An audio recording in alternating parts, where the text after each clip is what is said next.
And we're back. Hey guys. With another expert review from Cabbage and Hedge. Yes, sir. Today we have Red Man Wintergreen. Oh yeah. That can is backwards, but okay. First impressions. I like the lid.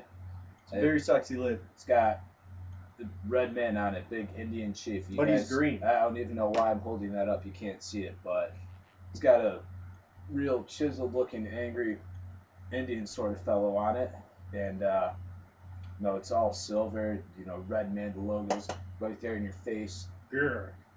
And yeah, let's crack this tin. See, you know. Yeah. Oh, that's nice. Take a look for that. Ooh. Ooh.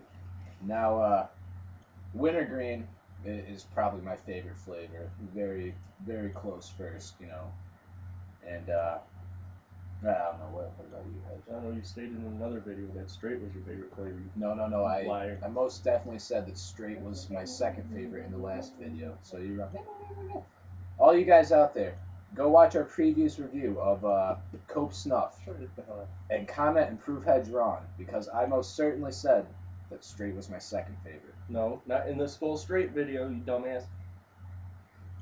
No. Yes. All right. Please settle this dispute for us. Leave comments, you know, this or that. You know, we're gonna go research it later, but okay. Moving on. About to take a nice fresh pinch out of this can. First one. Comment on the pack. Oh, the pack. All right, start nice with the pack. Gotta comment pack. This guy. I'm the seasoned veteran here. You're the beginner. Dude, you've been chewing for, what, a year longer than I have? 3 years? No. Yes. Okay. The pack is nice, by the way. Very tightly packed. Nice to eat. Like his butthole? Yeah. See that? I thought that, you know, it could maybe stand up to the ultimate pack test, but I guess it did. Okay, I guess so, we got a big pile of chew in front of us. This kid's a jackass right here. This kid's a complete jackass. Look what he did. Okay, so it does not pass the pack test. Not the super pack test, but whatever.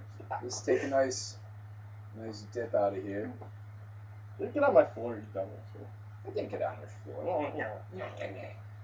So, hey, it's really easy to pack lips when you have your chew all spread out on the table. Yeah. I feel like I could do a nice Tony Montana right now. But save that for the other night. Yeah. Anyway, now, ever since Copenhagen came out with their wintergreen, you know, special introductory price, I've been buying that fairly consistently. It's kind of funny that our reservation has every other chew cheap, but Cope Wintergreen is still the same price as any other Copenhagen at the res. They never got the promotion, but they did down on the tax lands, and yeah, Cope is like a can of regular Cope is like $7 a can, but the Wintergreen's going for like $3.50. Yeah, $3.72 country fair. So yeah. But as I was saying, I've been buying that for the past few weeks at the special low price. You know, I love Cope and I love wintergreen, so that just works out perfectly for me if I can get it cheap and locally. But as opposed to that, I mean, I don't get a sudden rush of juice with this. I mean, usually with Cope, I get a nice. I mean, it's a decent flavor. Don't get me wrong, but it's just it's not very juicy at all. I'm getting not a lot of juice, but a nice big burn, and I'm one who enjoys the burn. Yes, and me as well. Now, that's what I look for. Okay. Well, when I go up to college, it's about a 40-minute drive from here, so I usually stock up on dip before college, and then I come home for the weekend. And I usually just buy the big tub of Stoker's Wintergreen, and I kind of can compare this to the flavor of Stoker's Wintergreen, but not the cut at all. No. The cut on Stoker's is really long. It's like curly fries. It's just big, long motherfuckers. They look like big wintergreen flavored pubes. Yeah. Yeah, So so nice jackass move on your behalf. okay, you've made that clear, guys. I'm a jackass. I went like this with my can to prove a point, and I proved myself wrong. But yeah, it's not a horrible chew. I mean, I enjoy it. I would maybe buy it again if the price was right, but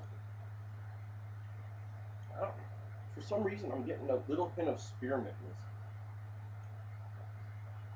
It sort of there. tastes like, Sorry, go on. sort of tastes like if you took some Kodiak and mixed a little bit of Skull spearmint into it. Oh, That's just what I'm getting. that's a very good analogy.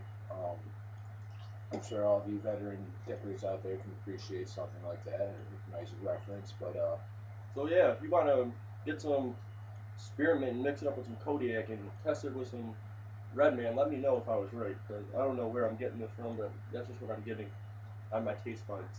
yeah, it's. I mean, I chewed quite a few wintergreens in my day, namely Skull Edge. I used to buy that fairly consistently. Uh, Regular Skull Wintergreen, Copenhagen Wintergreen, of course. You know, ever since they released it. But this is quite unlike any wintergreen I've had, and I mean, I get a nice wintergreen flavor, but there's undertones of different flavors in it. It makes it kind of an interesting. What I'm actually kind of liking this.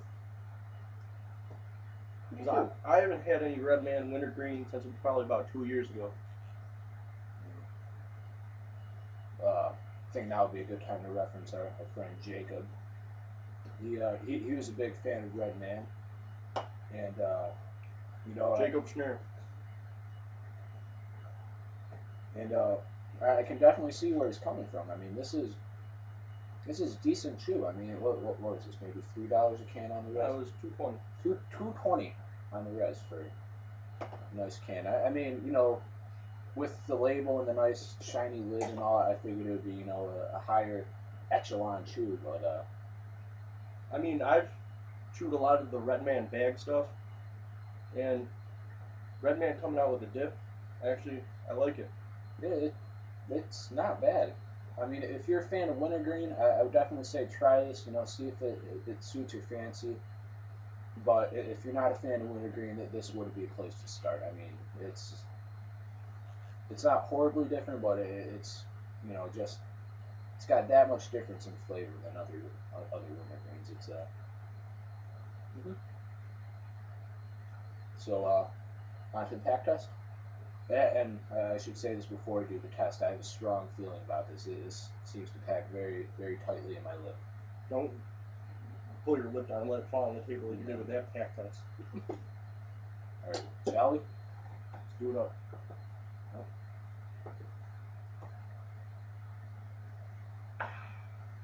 Oh yeah. Yum. Yes. As opposed to our last video, I'm not getting any residue, any detritus, well, a small amount of chew spit, but just I don't get the feeling like I'm gutting this chew when I drink a beer with it. It's quite nice. I enjoy it. I mean, usually when we come to Mike's house or Hedge's house, his name's Mike. I guess you guys just found that out, but He's you know, Will. yeah, I'm Will. We usually spend our afternoons here, you know, dipping, drinking beer, playing Madden, and we almost always have a dipping while we're playing Madden. And you know, throughout the whole game, I'll take very few sips of my beer on account of, you know, I don't want any detritus, this or that going down my throat. But I could honestly see myself doing that with this chew. It packs very nicely. Would you agree? Yeah, man, it stays with it pretty damn well. You should show him that little trick you do. This kid, I've never seen anyone else do it. I mean, it might be something that you guys do, but he'll take his dip out, one solid puck of dip, sip his beer, and then put the dip back in. As shown right here. That's quite a feat, man. Let me see if I can pull that off. Maybe I'll look like a jackass again. Oh, yeah. It immediately fell apart when I tried. I guess I'm... Yeah, I'm good at getting it nice and tightly packed. The key to that, a lot of tongue pressing. Press that dip down with your tongue and that shit stays nice and packed for you. Mm-hmm. Now, that has been demonstrated in our past couple videos. Hedge here is obviously a more experienced veteran chewer than I am. Excuse me. I smoked cigarettes quite consistently. Like